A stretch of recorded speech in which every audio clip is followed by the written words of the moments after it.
और मेरे श्रमिक भाइयों, आप लोग जो ये मीटिंग इस समय जो रखे हुए हैं 7वां वेतन के लिए, 7वां वेतन में मुख्य रूप से हम ही लोग खुद उसके जिम्मेदार हैं। इसको अगर मनन करेंगे, गहराई से सोचेंगे तो असली बिंदु पर तभी आ पाएंगे। इसलिए जिम्मेदार हम हैं कि उस यूनियन में ही मेरे जितने बाबू अकाउंटेंट वह हमारे यूनियन में ही हैं, सम्मिलित हैं। उनका वेतन 970 में लगा तो उस 970 में अगर वो थे तो उन ऐसे कपते आदमी को क्यों अपनी यूनियन में रखते हैं? ऐसे कपते आदमी को क्यों अपनी यूनियन में रखते हैं? और वह हमारे अध्यक्ष, केंद्रीय अध्यक्ष महोदय के साथ में है। आखिर में उस ये दिन हमको क्यों देखना पड़ा? इस दिन को देखने के जिम्मेदार हम खुद हैं, दूसरा कोई जिम्मेदार नहीं है। हम न्यायालय के शरण में जाना चाहते हैं। न्यायालय के शरण में जाने की तो अपने यूनियन की क्या जरूरत है? हम तो न्यायालय के शरण में जाएंगे, यूनियन से क्या मतलब रखते हैं? उस यूनियन का पहले समझिए कि जो हमारे इस यूनियन को चला रहे हम लोग सब चले, जब भी बुलाए केंद्रीय अध्यक्ष महोदय, जो भी बुलाए, जब भी बुलाए सभी लोग पहुँचे, यहाँ से लेकर लखनऊ तक पहुँचे। हम भी हमेशा पहुँचे। और पहुँचने के बाद हमारी जो है आज ये दिन हमको देखना पड़ रहा है कि 970 का लग गया। और हमको अधिकारी ये कहते हैं कि हमारे यहाँ आए थे मकबूल अख्तर साहब को है, यही हैं मकबूल साहब, का नाम उनका महमूद साहब।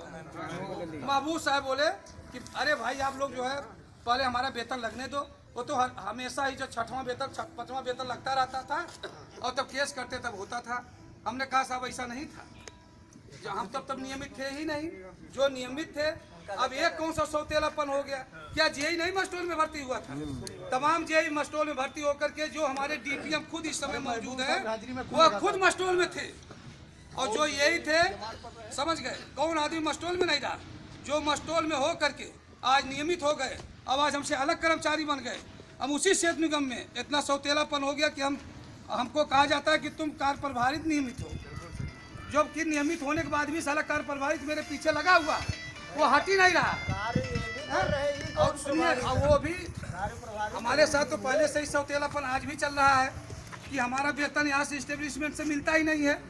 हमारा वेतन जो उनका इस्टेब्लिशमेंट से मिलता है वो भी मस्टोल से आए, वो उनको वो अधिकार मिल गया। तो देखिए, हम इसका क्या ही कुछ नहीं है। सबसे बड़ी बात यह है, चिंता करने की विषय यह है कि हम लोग इतनी एकता बनाए रखे, इतना बड़ा यूनियन बनाए।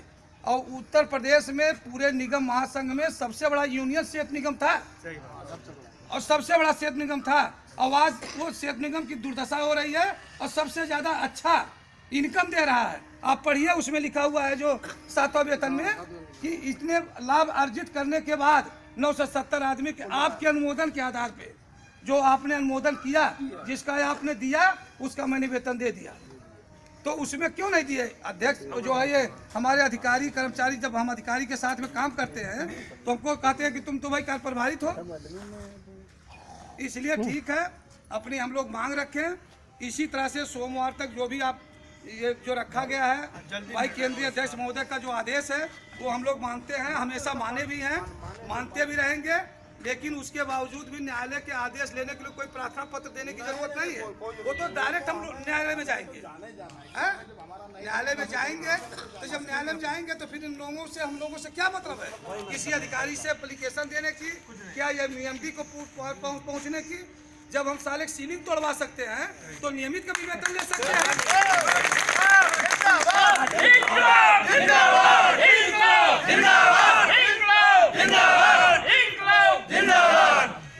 इसलिए जो है इसमें सबसे बड़ा दुख इस चीज का है कि उसी में जितने जो है ये अकाउंटेंट थे, जितने बाबू थे मेरे यूनियन में थे, और उन लोगों का वेतन लगा, लिस्ट बनी। क्या तब तक सबको मालूम नहीं था जो हमारे उस कलर जॉब में थे? ठीक है, हमारे इशरत को नहीं मालूम था, ये कर्मचारी थे, लेकिन बाबू को तो था। जो मेरे में घुसा हुआ है, धृष्टराज घुसा हुआ था, उस धृष्टराज के साथ में हम लोग यूनियन चलाते हैं। ऐसे आदमी को तिरस्कार कर देना चाहिए। गद्दारों को बाहर करो, गद्दारों को बाहर करो। ऐसे बाबू, ऐसे अकाउंटेंट को हम अपनी यूनियन में क्यों रखें?